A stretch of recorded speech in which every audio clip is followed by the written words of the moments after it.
Welcome to the show. Top of the day to you. I am Wale Ogmade, your host on this program called Voters Forum.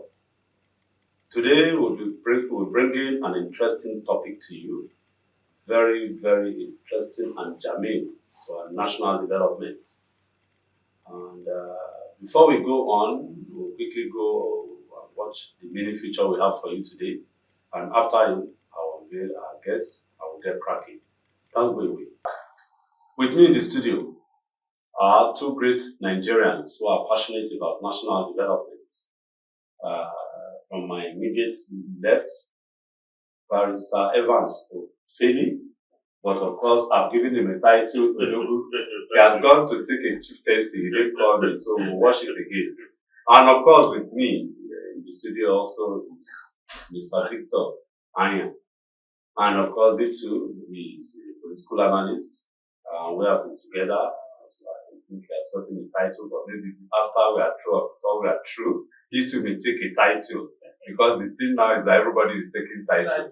You too, Mr. You are welcome to the show. Okay. Together we are going to look at this issue today. It's a very serious one, government inconsistent policy and an effect on development.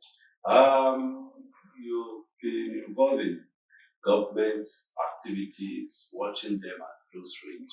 And I just want us to look at various policies, particularly those that when the government brought them up or announced them, people clapped, people were interested. And all of a sudden, it has become either an albatross, or if they are buildings or projects, they become white elephant projects. Why are these? Yeah, well, it's like this because first of all, I don't even know where to start from because there have been a lot of policies Yes. that the government have been inconsistent on. Yes. But I want to talk about the one that is most topical among them, and that is the collapse of the Warri refinery. Now, when the media said it has collapsed, I was wondering, I was laughing because it was never working. Okay, the last time the government talked about turnaround maintenance and they had to put down money for the Kaduna, Port Harcourt, and Warri refinery. Huge amount of money. Okay. Only yesterday or 2 days ago, we're being told that that of Warri is completely crumbled. Okay. And you ask yourself what that means. Experts in energy have told us that those refineries were not originally made to refine product in the capacity for which government is telling us they can handle. That they are moribund, they should be sold off as scraps to private sector so that private sectors can. But because it is a cesspit for corruption, when you have a moribund project like that, when government is always interested in let's vote in money there to revive it, you know that they're not about to revive anything. It's the project itself have become a Frankenstein. So it's there to gulp money. And government can justify it, or those who are in charge can always justify that it was here we put the money, but the thing did not work, and then they'll find a way around it. So that is one of the inconsistencies. When, during Obasanjo's era, he called expert to go and assess the refineries, and this expert gave a report that these refineries are dead. That instead of government to put in money in them, the government can pull that money together and let's have a brand new one, which you can have there. Then in 2012, Jonathan came up with the turnaround maintenance again with the minister then, who is now being chased by the EFCC. They spent a lot of money at that time. It still didn't work. This is the last one that broke the camel back. All the funds that were supposed to put together to even build one brand new refinery that we can refine locally. Now it has crumbled again. So it tells you, is it about healthcare? Where will I start from? On the healthcare, on the roads, on education. Look at the children that went to write exam. They asked them to come by 6 a.m. to come and write exam. 15-year-old, 16-year-old children. Children are missing all over the country now because of government inconsistencies too. Making things good. I don't know where to even start from. I don't want to even go to the out of school children. Nobody's talking about that issue. No, let us look at it. This inconsistency. Okay, let us leave it. Let me just give you, because I'll come back to you. On why is it? Why is this inconsistency? I just want you to be thinking about it so that Victor will on it. Mine is that why is it only in Nigeria that we have government policies, or that's a way of government all over the world that the policy will come up, and then the next thing is that they will continue, they will now salute or carry it out or implement it in an inconsistent way. I want you to be thinking about it for Victor, let me have it. You had him. At least he had gone in the education and of course the refinery.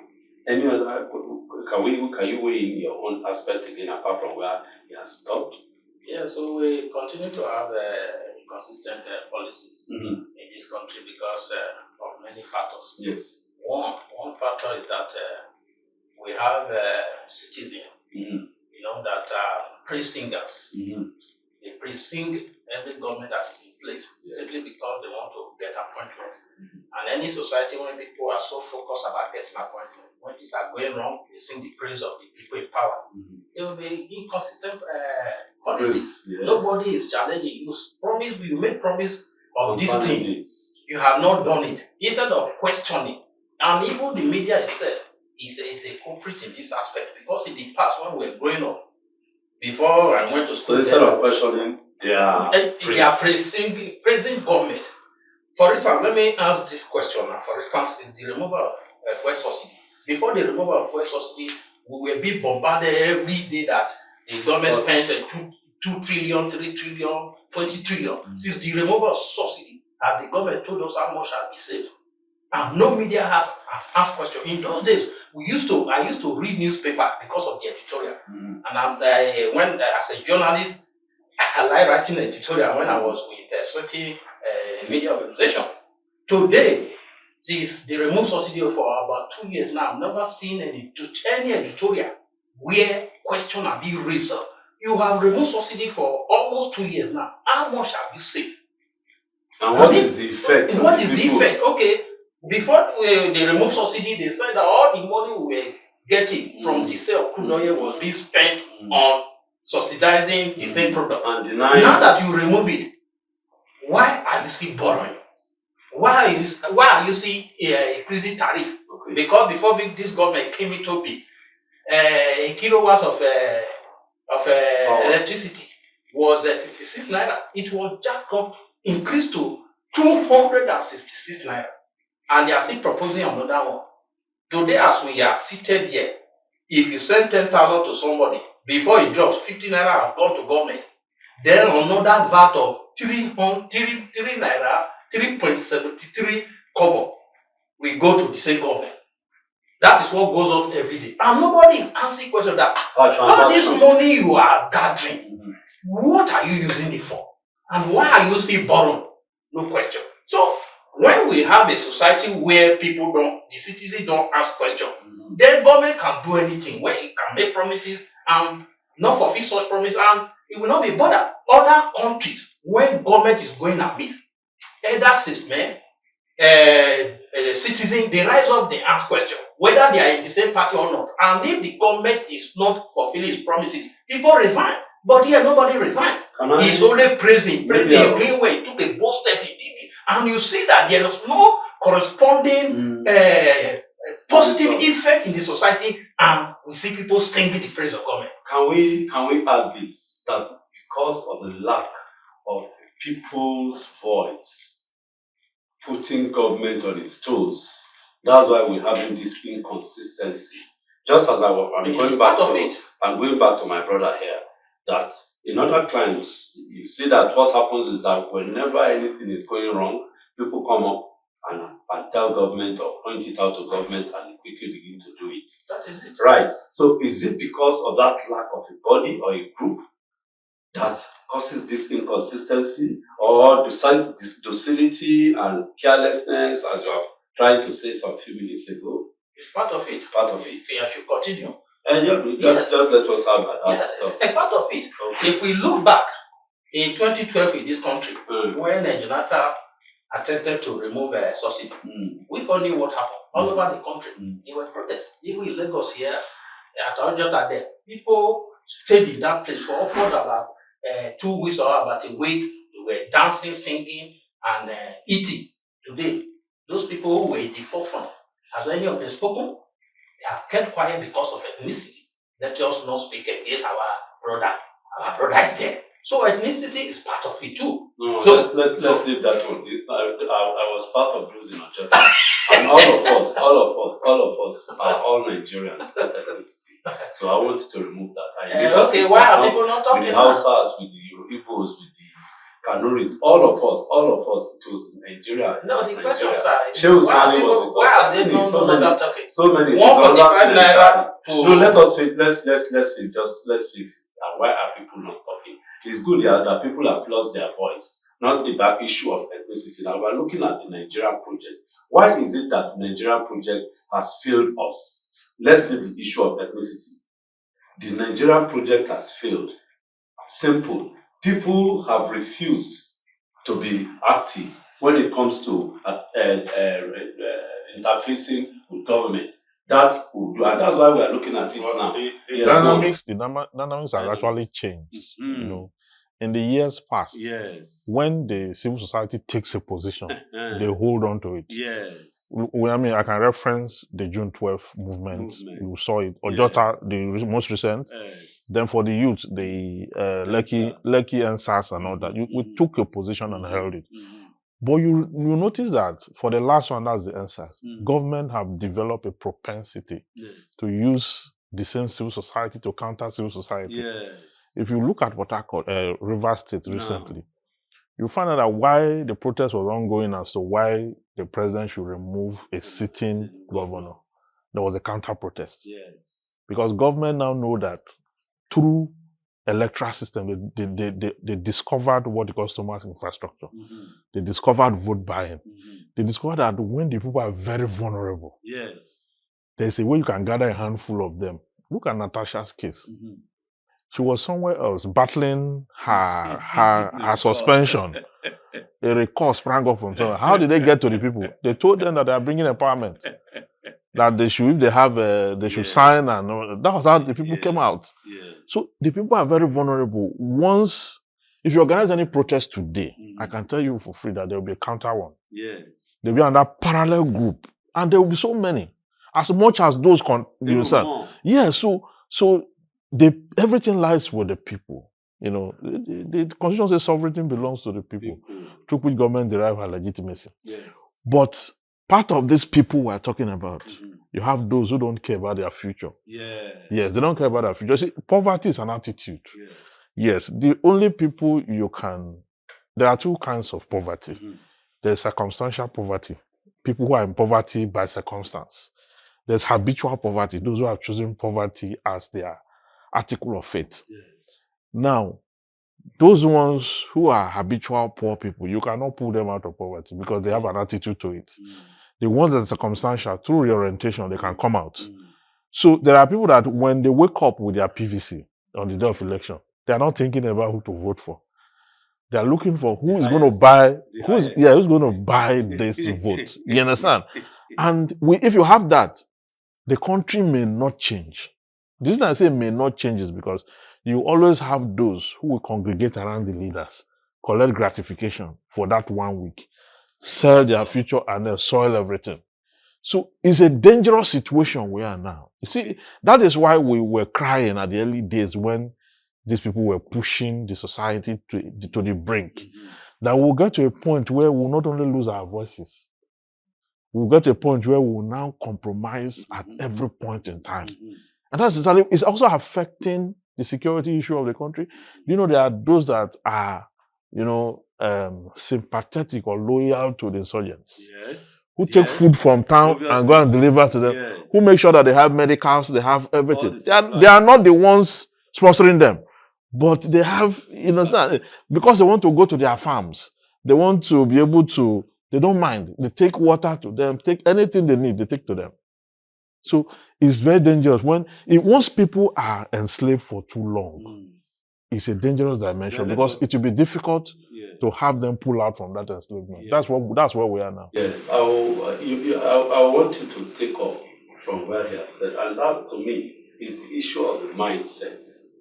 Is there something one can do with the mindset? Well, it's one of this like this program, talking to the people about their mindset, about now having a statesmanship mindset, not individualistic mindset.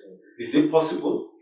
And how can we go about it? It's possible, but before we get there, why are we having counter-protesters today? Yes. It was government that introduced it. Good. Before 2015 downward, there was nothing like that. Yes. Today, if you organize a genuine protest, government will now introduce its own. That is why we're having different protests across the country. If not, I grew up in this country. You grew up here. When there were protests in those days, you will not see counter-protests. Yes. Nobody will come and attack you for protesting. Yes. But today, when you protest, government will sponsor people to come attack you, and when there is violence, they blame it. The on the new protester. The essence of government brought them with you Yes. and brought them. We're seeing that on television. Yes. We have never seen a place where hooligans will be driving in SUV. They will come out from SUV and attack the protesters. So that is what happened. So we can change the narrative. This is one of the programs by which we can change the narrative. If we tell ourselves the truth, when something is wrong and bad, you say it is wrong. You will not say because you are looking for appointment, you praise the person. Somebody is going wrong. There is pure hunger in the land today. Somebody will tell me that one person is doing well. There are killings all over the place. They say the man is doing well. What is wrong with us? What is wrong with us? So we can use this type of program to change the mindset of people that no. When you say the truth, say it. Don't stop lies. Don't be telling lies because you are looking for appointment. Appointment will come and go, and everybody cannot get appointment. Let me quickly just add this to it. The personal gain and nationalistic gain, or gain for all and gain for me or for one. Which one is better? Gain for all, the interest of all, gain for one, personal interest. Which one should people pursue? It is gain for all. Because if everybody gains, if there's peace in the society, you will have peace. If you are the only one that has money, as we often say that only one man that is rich in a society or in a village is also a poor man. Because if everybody comes to you, you will not be able, if you distribute your wealth, you also will become poor. So that is why you find out that in the advanced society, you hardly see one man parking 20 cars in his compound. One man will not park 20 cars because he knows that if other members of the society are suffering, they will turn around and attack him. I always make reference to what is the name of this man? He used to be Senate president in those days, the First Republic. I don't want to mention his name. Then Citron used to be the reigning car. He parked more than 20. They just show up his picture, the picture of those cars. Grasses have overgrown them. People are now saying if he had used part of that money to train people, to send people to university, also get a picture of that time. Some of those people would have been big people, but those Citron, nobody drives Citron anymore. They have become wasted. The money he used to buy those things have become wasted. So a decent society is a society that promotes general good of the society. When everybody has access to good education, everybody has access to electricity, people can be producing things in their home. All this issue of there is no job, there are no jobs will not be there because in your closet, even if it is laptop you are using now, and you are buying fuel today, you find it very difficult. But if there is public power supply, whether a liter of fuel goes up to 20,000, it doesn't concern me. And that is the difference between Nigeria and other places. Because people are quick to say that in Britain, they pay as much as 20, they pay as much. They don't know the dynamic differences. Those people, they don't need petrol before they can live. And our own here, we must need petrol because without it, we can't get life. Because there's no public power supply. I will still stay with you. And where I'm staying with you is that issue is the political class are quick to make reference to other countries, particularly the developed ones. Yes. When it comes to issues of economy, tariff, taxes, and so on. But they are very, very, in fact, they are mute when it comes to social security net. And our people, keep quiet on that? Is it not incumbent on government? Because I guess my brother said it about subsidy removal. I said And how you said it, subsidy removal. The effect, one will expect that we have enough money to take care of the social needs, social security needs, Social support system. and the social support system, or as we call it, the safety nets for the people. Whereas now there is no net, everybody is just falling and they are crashing, having big time issues. Why is it that government has refused to follow the path of these countries that they always refer to when they are bringing up their policies in terms of safety nets for the people? and because of you and myself, Okay, we are quiet. very We are quiet. quiet. Okay. I have given an example before. In other countries, when things are going wrong, the citizen will rise up. Yes. They can stay on the street for 1 week, 2 weeks, and government will reverse itself. That is the means. It is protest that citizens use to correct the abnormal government. Yes. When government is not performing, the citizens put aside their differences, their ethnicity, their religion, everything. They unite and say, no, we will not accept it because we are not slaves in this country. And government will list it. Yeah. That is it. Nigeria is the only country where you can increase things by 300% and nothing will happen. It never happens anywhere in the world. A tin of milk, I'm just coming from the US. I've been in the US for the past 5 months. A tin of milk in the US can be that price for 7 years. And if it's going to be increased, we have to see the parameters. There will be notices. They will see the parameter because you will lose the election if it goes up under you and you are not, you will lose credibility. In the UK, the same thing. But in Nigeria here, you can be buying fuel for 290 something, like we're buying it. They take it to 900. Doesn't happen anywhere. Nobody does that kind of a thing. Because you would have crippled society. And the essence of society is government. You can't do that. In a civilized place. But here, what we have is, and you see, the outlook of a society is dependent on the government investment on the citizen. Yes. If you see a society, Iceland, for example, where there's zero crime rate now, it didn't happen overnight, it didn't drop on them. It is government investment in the citizens. Right now, they are shutting down. They don't even have prison again in Iceland. The same thing with Norway. Norway, the Netherlands, they don't even have prison again because it's unreasonable to steal. Because the Commonwealth is distributed. Yes.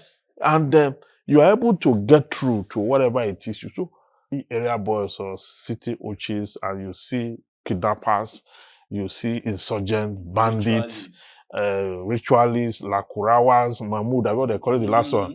There's a recent one they call Mahmoud or something. When you see all that filtered everywhere, that is the outlook of government investment on the citizens. 30, 40 years ago, those were the people that were out of school. Just like we have an army of out-of-school children now. Yes. In 30, 35 years, 40 years from now, those ones are the ones that will make it impossible for those in school now to live. So our problem is multidimensional. I think what we're dealing with now is even the surface of the problem. It's the surface. Yes. The government is not. When was the last time that government sat down to come up with a strategy to combat out-of-school children? You're putting a lot of fear in me, which is a reality. It's the truth. It's a reality. The future me. You started the issue of education. Because many people say industry is the engine of growth. I'm sure you've heard that. Yes. But to me, education is the engine of growth. Yes. Why?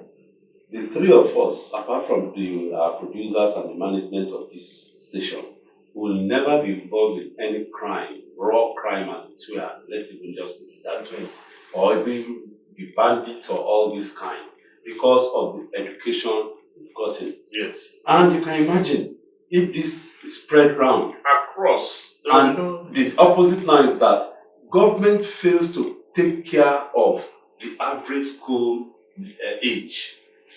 Now, many parents cannot send their children to school because the bill I was given for my young daughter's this new term, I can't remember, maybe in fact throughout my school, including university and law school, I didn't spend that bill for one term, for 1 year. One term, not year. One term. One term, yeah. 13 weeks. Just 13 13 weeks. That's 13. I don't know, maybe that's happened to you people and some other parents it's too. something. So it's because government has now failed in that aspect. Yes. And we are talking about effect on development. And if education is out in a nation, Human capital. That country is gone. You've lost everything completely. There's no way you can even. That is why you will keep investing money in security. You see what we're budgeting now for security, and we're unable to combat it. In future, we're going to budget more Triple and of it. much more, And it will not even because these people that are out of school now, they are not anything close to what we were in those days. That have now. This is the fruit of that neglect. yes, But what we now have after school now is more. after effect. It's more than what we used to have. So what is the future like when you have that? So, I mean, you begin to look at yourself, your child that you are spending money on now. Mhm. Will he be able to put up with the ones that they refuse to, government have refused to revive, their parents have abandoned them, they are now carrying plates up and down, begging and all that. They will get to a point in their life where they have to face government for neglecting them, or they will Yes. carry the anger somewhere. They will put it into some kind of group, and that group will take arms against society. Now, So it's a problem. no, sorry to have cut you short. I will go to Victor. Ever climbs, because I studied the history of how America got to how America was developed. And I saw that whenever they see that something was not wrong, they took steps to correcting it. Everything that failed, they took steps to correct it. And that's why Obama, I guess it was Obama, was saying that in Africa, what you have are strong men, Yes. whereas we ought to have strong institutions. institutions. Can't we see how we can develop these strong institutions through headhunting for people who have self-will, who have national interest? I'm going somewhere. The way the pendulum is swinging now is that everybody is not interested in the statesmanship issue.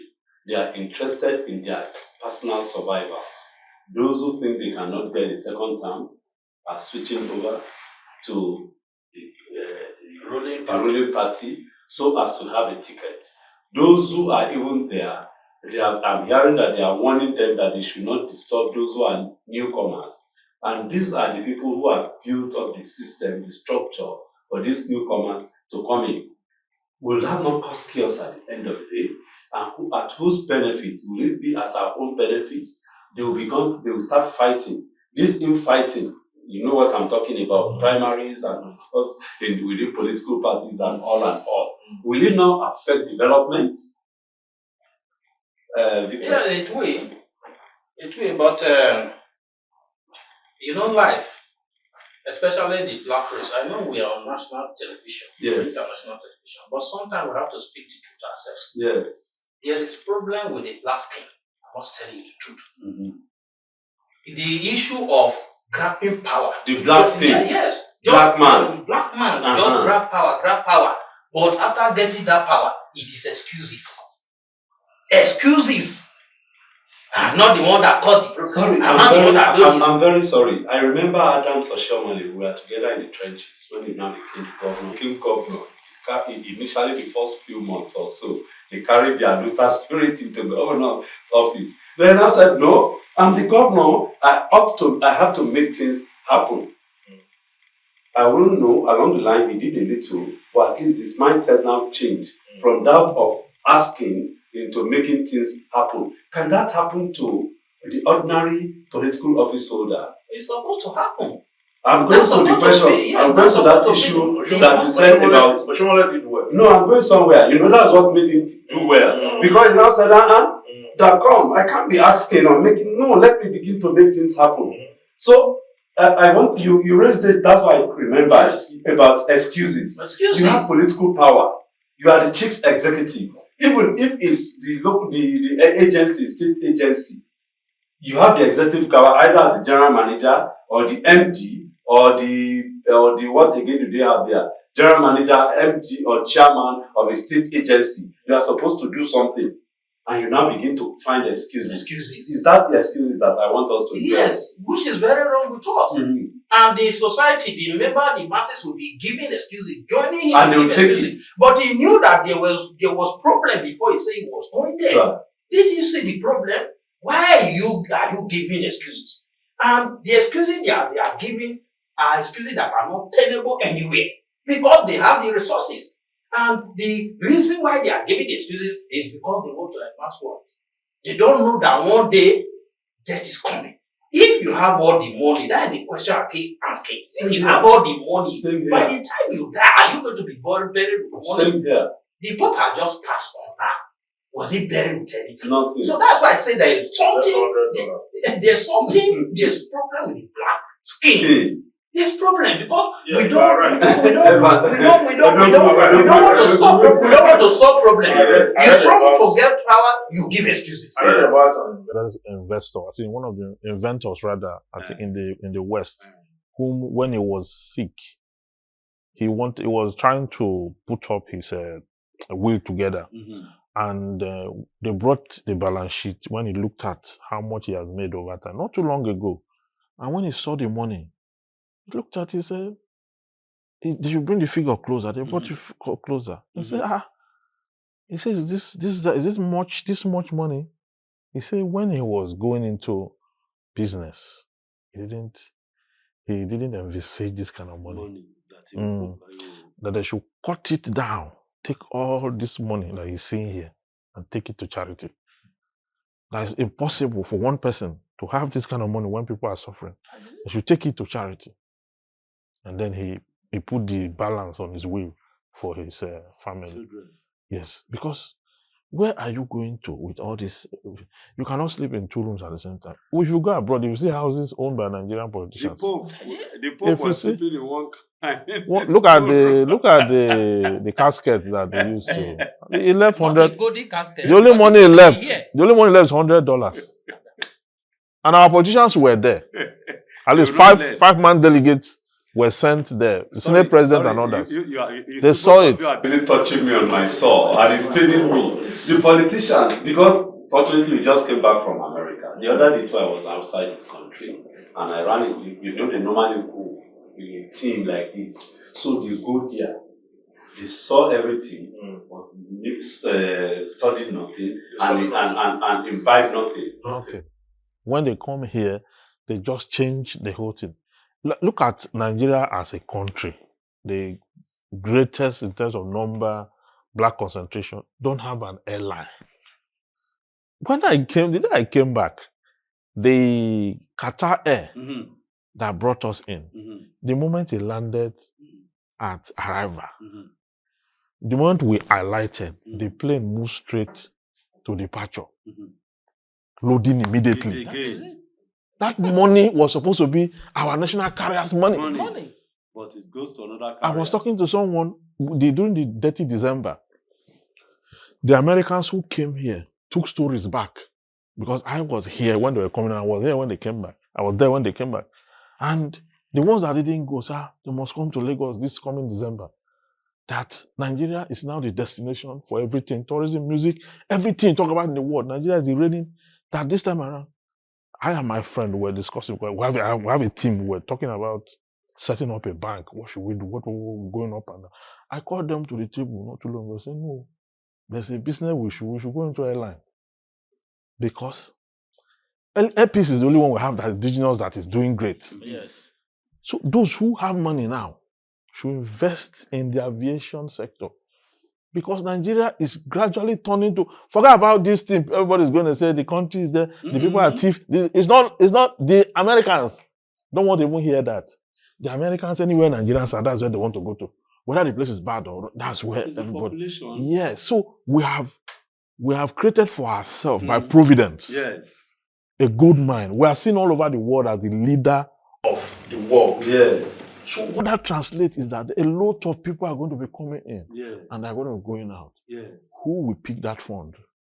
It's those who have airlines now. You see the same Qatar and KLM and all those ones. Rwanda. That the one that will take. Airline. Yeah, that's the one that will pack the money. If we don't do something about our national carrier, or if we individuals do not go into that business, so we look at opportunities like that and we seize. Take all this opportunity and make sure that we're able to get the resources coming.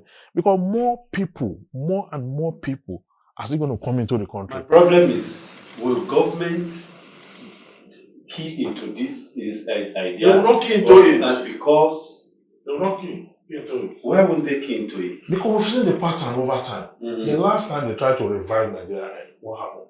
In fact, I'm A sure. minister went to Ethiopia, did fraud, committed the country into sign some nonsense, painted the different, and then came out and said, Money change hands. Yeah, I think they did the right thing. Ordinary logo, $600,000. I think they did the right thing.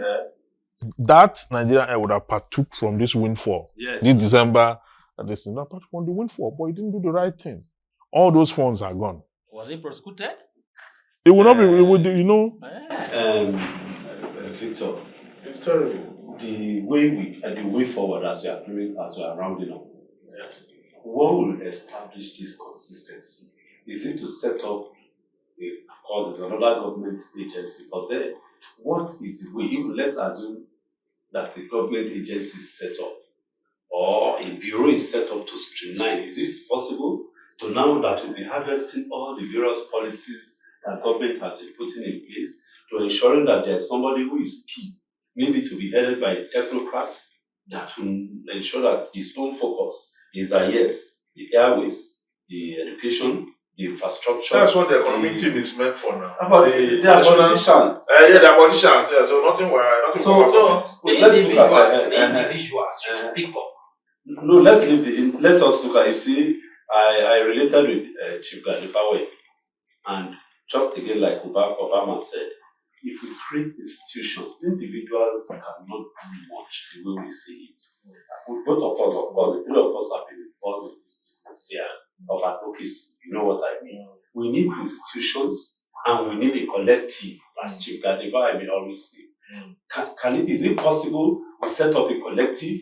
And of course, people are hearing and seeing what you are saying. We can't continue like this. Yes. You agree with me that we can't continue like this? So if we can't continue like this, there must be collective set up. There are several issues in this country that needs intervention of collectives.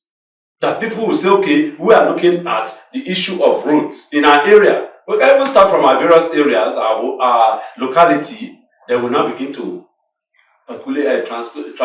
transform it to greater parts. Somebody, a collective can say in the health sector, we want to look at one institution, look at the telecommunication companies. Nobody is saying anything. And they are milking everybody to their own detriment. So, is it not possible that we set up collectives? It's possible, but it's a Herculean task. Yeah, that's it. Me, you know you brought it out. No excuses. No excuses. I know, there are certain things that are clear. Yes. You see, the country that we say that they are progressive, it is government itself that makes it to work. Okay. It is government. The government is deliberately put things in place because they don't want to fail. Yes. They don't want to fail. But what we have here, it is the issue of say just to win election. So government must be upright in its doing. Then civil society group will come up. Individuals like us that are talking, we talk. You don't keep quiet. You don't pre-sing because you are looking for appointment. That one should be eroded from our mind. Don't praise failure because you are looking for appointment. It's very prominent in Nigeria today. You praise. You praise because you want to do appointment. Certain people that describe certain people as a drug bearer before are suddenly changed. Singing the praise because they want to become ambassador, they want to become minister, they want to become this. Yeah, I'm interested in that thing you said. It's a very novel idea. Can't we have Like a body whether private government partnership, or maybe even a civil society can set up something, if government will listen, then we begin to gatekeep all these sectors sectorially, with aviation, the economy, health, like that, so that we begin to put things together for proper audit and accountability. We can do that. And I'm sure a lot of people are inspired as they are watching. We could start something similar, if not the same way we are saying it. We could put up something together and have. Thank you very much. The way I see it, you have failed this session. You know how we do it, and it means that you are coming back. Particularly this, I'm happy that you are sharing this idea with me too, that you think about it. Because we can't continue agonizing as we normally see. We have to organize ourselves, and we'll make sure that I am a pastor. I will ensure that I encourage him by evangelizing for him to be involved and for him to share this idea of a collective thing that is possible. With God, all things are possible. Yeah, thank you so much, gentlemen. We've enjoyed your presence. Welcome, Odogu. It's great having you.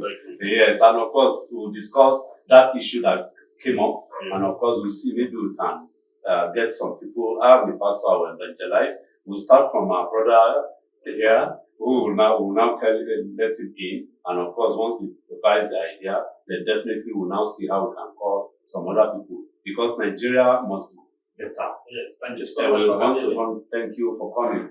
You two, you want to take a title? Yes. You said your title is okay. Okay then. Thank you so much.